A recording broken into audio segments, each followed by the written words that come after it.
بسم اللہ الرحمن الرحیم۔ شروع اللہ کے نام سے جو بڑا مہربان اور نہایت رحم والا ہے۔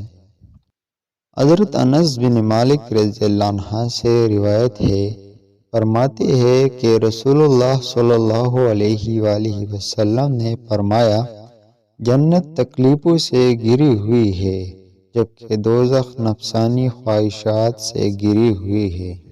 اسی طرح ایک اور حدیث میں حضرت ابو ہریرہ رضی اللہ عنہ نبی صلی اللہ علیہ وآلہ وسلم سے روایت کرتے ہوئے فرماتے ہیں کہ آپ صلی اللہ علیہ وآلہ وسلم نے فرمایا، اللہ تعالیٰ نے فرمایا، میں نے اپنی نیک بندوں کے لیے ایسی چیزیں تیار کر رکھی ہے کہ جنہیں نہ کسی آنکھ نے دیکھا اور نہ ہی کسی انسان کے دل پر ان کا خیال گزرا۔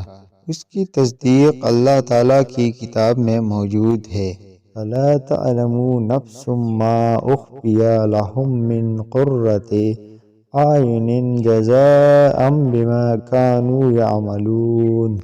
سو کسی نفس کو معلوم نہیں کہ جو نعمتیں ان کے لیے چھپا رکھی ہے ان کے لیے آنکھوں کی ٹھنڈک ہے، بدلہ ہے اس کا جو وہ کرتے تھے۔